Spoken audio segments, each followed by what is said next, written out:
मेरे प्यारे साथी, वाहिगुरु जी का खालसा, वाहिगुरु जी की फतेह। आज हम धन साहिब श्री गुरु अर्जन देव जी महाराज की पावन वाणी श्री सुखमनी साहिब जी के लड़ीवार विचार के अंदर 16वीं अष्टपदी की चौथी पौड़ी का विचार करेंगे।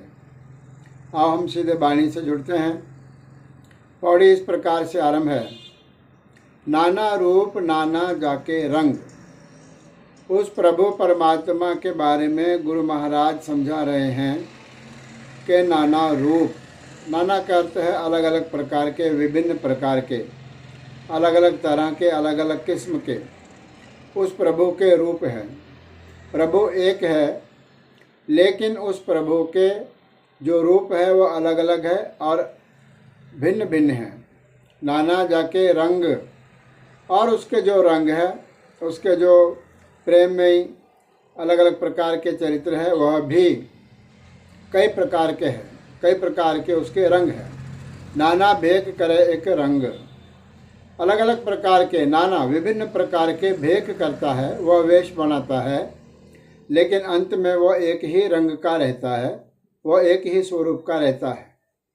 नाना विध कीनो विस्तार। नाना विध का अर्थ है अलग अलग प्रकार से। कीनो विस्तार है ओह हरि परमात्मा, इस संसार का जिसने विस्तार किया है।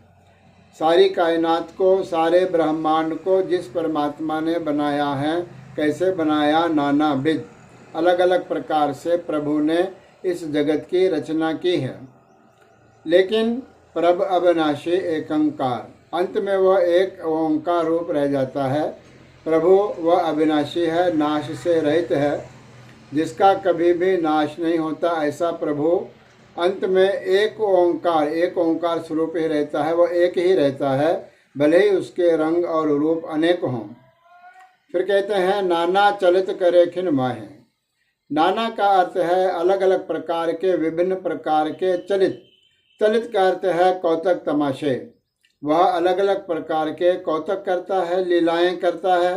कैसे? खिन माहे, एक क्षण के अंदर उसका जो खेल है विभिन्न प्रकार से होता है। फिर कहते हैं पूरे रहो पूर्ण सब ठाएं। वह हरि परमात्मा हर स्थान पर परिपूर्ण होकर के व्याप रहा है। हर स्थान पे पूरे रहो का अर्थ है व्यापक है। पूर्ण सब ठाए का अर्थ है हर एक स्थान पर वह व्यापक है। नाना विध कर बनत बनाई, अलग अलग प्रकार से, विधियों से उस परमात्मा ने, बनत का अर्थ है संसार की रचना की है। अलग अलग प्रकार से परमात्मा ने सारे कायनात, सारे ब्रह्मांड की रचना की है। फिर कहते हैं अपनी कीमत आपे पाई, लेकिन उसकी जो स्वयं की कीमत है वह स्वयं जानता है, दूसरा कोई उसके कीमत को नहीं जान सकता। व्यक्ति उसके कीमत को नहीं जान सकता, हमारी बुद्धि उसके कीमत को नहीं जान सकती। फिर कहते हैं सब घट तिसके, सब तिसके ठाव। बड़ी कीमती पंक्ति है। इसके अंदर यह समझा रहे हैं कि सब घट तिसके, घट का अर्थ शरीर है, घट का अर्थ हृदय है। सारे घट जितने भी शरीर, जितने हृदय है, वह सब उसी के है। और सब तिसके ठाव, जितने प्रत्येक शरीर है वह उसका स्थान है रहने का। सारा ब्रह्मांड उसका निवास स्थान है, सारा संसार उसका निवास स्थान है। वह उसके ठाव का अर्थ है ठिकाना है। पूरा ब्रह्मांड उसका घर है, हमारा हृदय भी उसका घर है, हमारा शरीर भी उसका घर है। ऐसे प्रभु परमात्मा को जब जब जीवे नानक हर नाओ।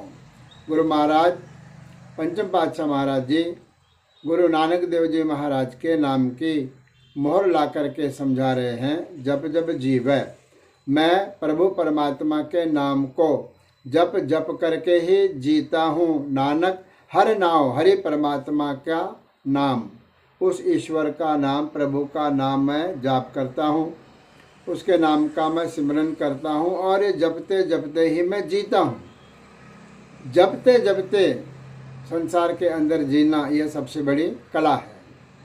तो गुरु महाराज कहते हैं कि मैं प्रभु के नाम का स्मरण करके जप कर ही जीता हूँ। ऐसी सुंदर विचार चौथी पौड़ी में गुरु महाराज ने हमें बख्शिश की है। अगली पौड़ी के अंदर गुरु महाराज हमें क्या बख्शिश कर रहे हैं उसके विचार हम परसों करेंगे। आज इतना ही। धन्यवाद।